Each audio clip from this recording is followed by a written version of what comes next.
Halo, apa kabar semuanya? Salam sehat, salam cerdas.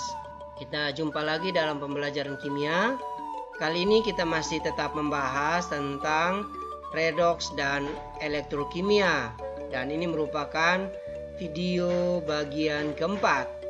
Dalam video keempat ini kita akan belajar khusus tentang hubungan kuantitatif sel elektrolisis. Di sini kita akan belajar tentang hukum pertama Faraday dan hukum kedua Faraday. Kita pelajari yang pertama, hukum pertama Faraday. Hukum Faraday ini dikemukakan oleh Michael Faraday yang menyatakan bahwa jumlah zat yang dihasilkan di elektroda pada peristiwa elektrolisis sebanding dengan jumlah muatan listrik yang dialirkan selama elektrolisis berlangsung. Jumlah zat yang dihasilkan pada proses elektrolisis dipengaruhi oleh waktu T dan kuat arus listrik I. Arus listrik atau I merupakan jumlah muatan Q tiap satuan waktu T, sehingga dapat kita buat dalam persamaan matematisnya I sama dengan Q per T atau Q sama dengan I kali T. Jumlah elektron yang diperoleh dari muatan listrik yang dialirkan selama elektrolisis sama dengan I kali T dibagi 96.500 mol. Itu merupakan jumlah elektron. Dan massa ekivalen sama dengan AR dibagi N. ME merupakan massa ekivalen, AR massa atom relatif, N merupakan jumlah muatan pada kation logam. Jadi M sama dengan I kali T dibagi 96.500 kali AR per N.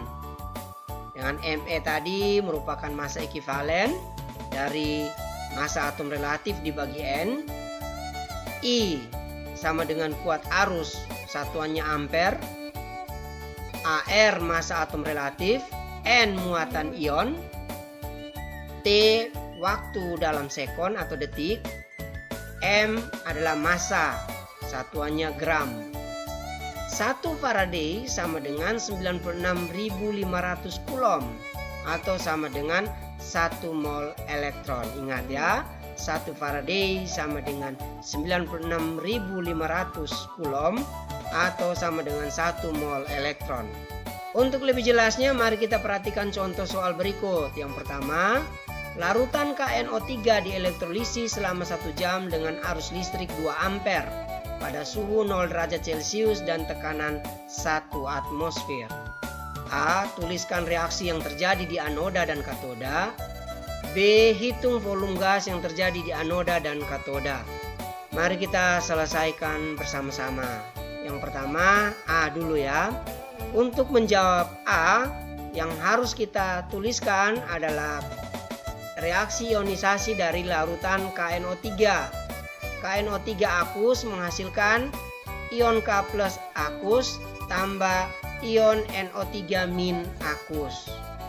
Pada anoda terjadi reaksi reduksi. Yang direduksi adalah molekul H2O liquid. Mengapa?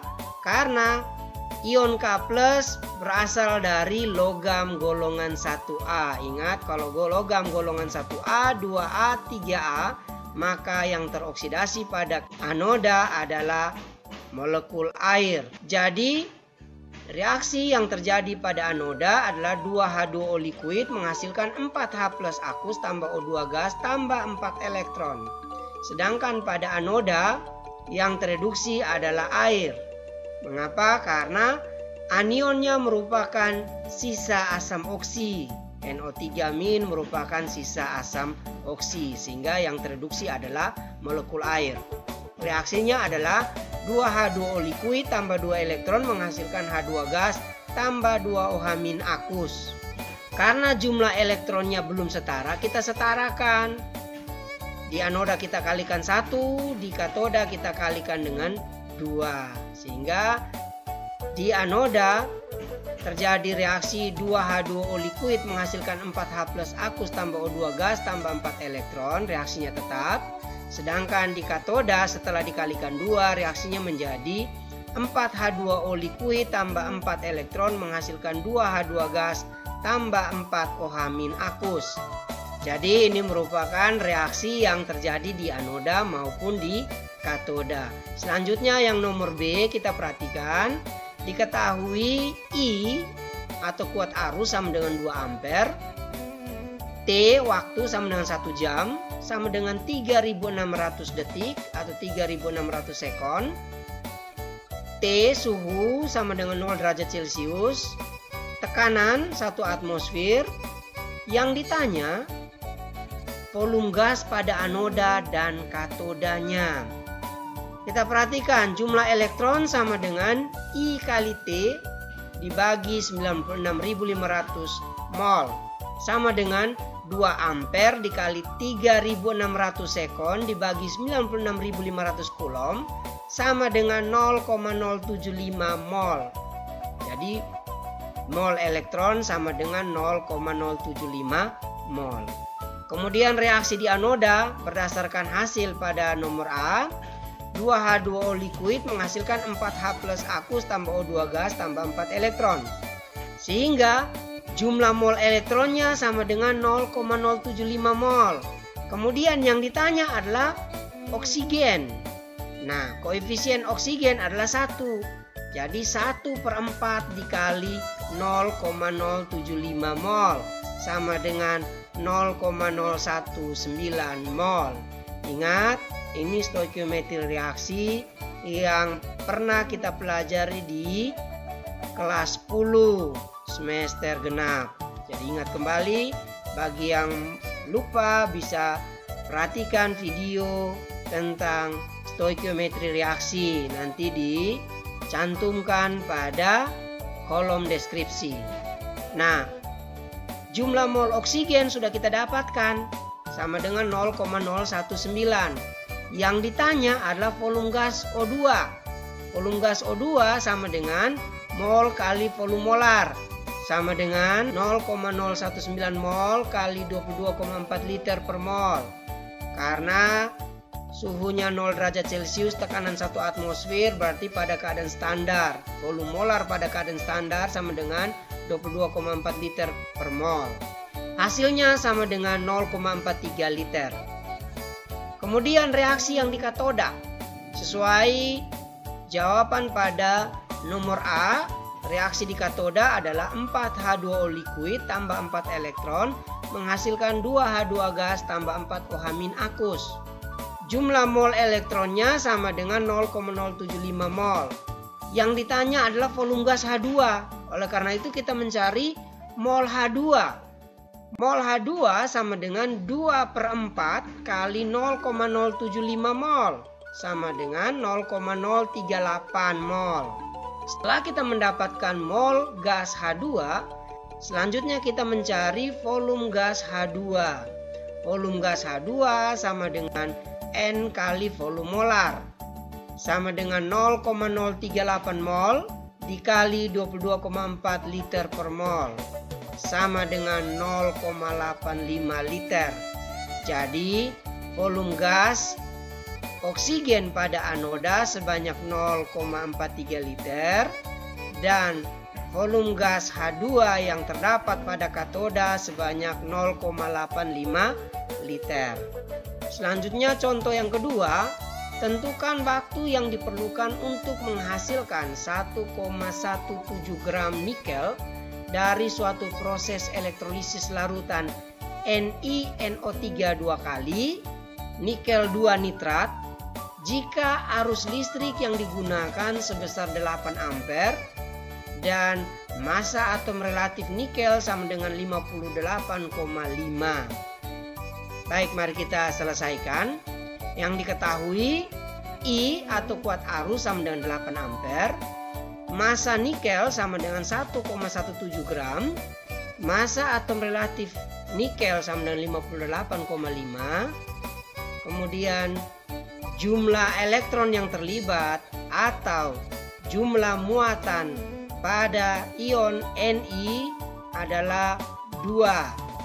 Kita perhatikan reaksi ionisasinya, NiNO3 2 kali terionisasi menjadi Ni plus 2 tambah 2NO3 min 1. Kita perhatikan jumlah muatan Ni adalah positif 2 sehingga N sama dengan 2. Selanjutnya yang ditanya adalah waktu atau T. Kita perhatikan persamaan matematis yang kita gunakan adalah M sama dengan I kali T dibagi 96.500 kali AR per N. T sama dengan M kali 96.500 kali N dibagi I kali AR. T sama dengan 1,17 gram dikali 96.500 kali 2 dibagi 8 ampere kali 58,5 gram per mol sama dengan 225.810 dibagi 468 sama dengan 482,5 detik, atau kita bawakan ke menit sama dengan 8,04 menit. Selanjutnya yang berikut kita pelajari hukum kedua Faraday. Jika ke dalam beberapa larutan yang berisi ion logam dialiri arus listrik yang sama banyak, massa logam yang mengendap berbanding lurus dengan massa ekivalennya. Kita perhatikan massa ekivalen sama dengan AR per N. Kemudian persamaan matematis dari hukum kedua Faraday adalah MA berbanding MB berbanding MC sama dengan massa ekivalen A berbanding massa ekivalen B berbanding massa ekivalen C. Dan untuk lebih jelasnya mari kita perhatikan contoh soal berikut ini. Arus listrik tertentu dialirkan ke dalam 3 wadah yang masing-masing berisi larutan tembaga 2 sulfat, perak nitrat, dan aluminium klorida, CuSO4, AgNO3, dan AlCl3 secara seri. Jika pada larutan yang berisi tembaga 2 sulfat atau CuSO4 mengendap logam tembaga sebanyak 6,35 gram di katoda, tentukan massa perak dan massa aluminium yang mengendap pada masing-masing katoda. Diketahui massa atom relatif tembaga sama dengan 63,5, Ag atau perak sama dengan 108, aluminium sama dengan 27. Mari kita selesaikan. Yang pertama kita buat perbandingan 2 logam biar lebih gampang. Massa Cu berbanding massa Ag sama dengan massa ekivalen Cu berbanding massa ekivalen Ag. Kita lihat massa ekivalen Cu 63,5 dibagi 2 sama dengan 31,75. Kemudian massa ekivalen Ag sama dengan 108 bagi 1 sama dengan 108. Massa ekivalen Al sama dengan 27/3 sama dengan 9. Jadi kenapa dibagi 2, bagi 1, bagi 3? Kalian bisa membuat reaksi ionisasinya dan akan mendapatkan muatan dari kationnya masing-masing. Selanjutnya massa Ag sama dengan massa Cu dikali massa ekivalen Ag dibagi massa ekivalen Cu sama dengan 6,35 kali 108 dibagi 31,75 sama dengan 21,6 gram. Kemudian selanjutnya kita buat perbandingan antara tembaga dan aluminium. Massa Cu berbanding massa Al sama dengan massa ekivalen Cu berbanding massa ekivalen Al. Dari persamaan ini kita bisa membuat persamaan untuk mencari massa Al. Massa Al sama dengan massa Cu kali massa ekivalen Al dibagi massa ekivalen Cu sama dengan 6,35 kali 9 dibagi 31,75 sama dengan 1,8 gram. Selanjutnya yang berikut kita pelajari aplikasi sel elektrolisis dalam kehidupan sehari-hari. Sel elektrolisis banyak dimanfaatkan dalam industri, diantaranya pada industri metalurgi atau pengolahan logam, industri bahan kimia, dan industri kerajinan. Yang pertama, industri metalurgi. Proses pemisahan atau pemurnian logam dari biji logam menggunakan proses elektrolisis. A. Pembuatan aluminium. Aluminium diperoleh dari biji bauksit dengan cara elektrolisis lelehan atau cairan aluminium oksida Al2O3 yang diperoleh dari biji bauksit. Pada proses ini, lelehan Al2O3 dicampur dengan kriolit atau Na3AlF6 dengan elektroda grafit. Proses ini kita sebut dengan proses Hall-Héroult. Ini adalah gambar pembuatan logam aluminium. Yang B, kita perhatikan pemurnian tembaga. Pemurnian tembaga dilakukan dengan elektrolisis larutan tembaga 2 sulfat. Logam tembaga yang belum murni dijadikan sebagai anoda dan katodanya berasal dari tembaga murni. Selanjutnya C, pembuatan natrium. Pembuatan unsur dan senyawa natrium dapat dilakukan dengan proses Downs, yaitu elektrolisis lelehan NaCl. Air asin yang mengandung NaCl diuapkan sampai kering kemudian dilelehkan. Dan ini gambar yang di kanan merupakan proses pembuatan logam natrium. Selanjutnya yang berikut, yang kedua, industri bahan kimia. Pembuatan bahan-bahan kimia tertentu misalnya gas klor dan NaOH dilakukan dengan elektrolisis. Larutan NaCl pekat diperoleh dari pemekatan air laut. Dielektrolisis menggunakan sel diafragma. Hal ini dilakukan untuk mencegah bereaksinya gas klor dengan NaOH yang dihasilkan. Reaksi yang terjadi, kita perhatikan NaCl akus terionisasi menjadi Na+ akus tambah Cl- akus. Di anoda terjadi reaksi oksidasi, yaitu 2Cl- liquid menghasilkan Cl2 gas tambah 2 elektron. Sedangkan di katoda terjadi reaksi reduksi. Yang direduksi adalah molekul H2O. Reaksinya adalah 2H2O liquid tambah 2 elektron menghasilkan H2 gas tambah 2 OH- akus. 2 elektron di kiri dan di kanan sama banyak, kita eliminasikan sehingga reaksi selnya adalah 2 Cl- akus tambah 2 H2O liquid menghasilkan Cl2 gas tambah H2 gas tambah 2 OH- akus. Ion OH- yang dihasilkan bereaksi dengan ion Na+ menghasilkan NaOH, natrium hidroksida. Pada proses ini dihasilkan gas klor di anoda dan gas H2 serta NaOH di katoda. Selanjutnya yang ketiga, industri kerajinan.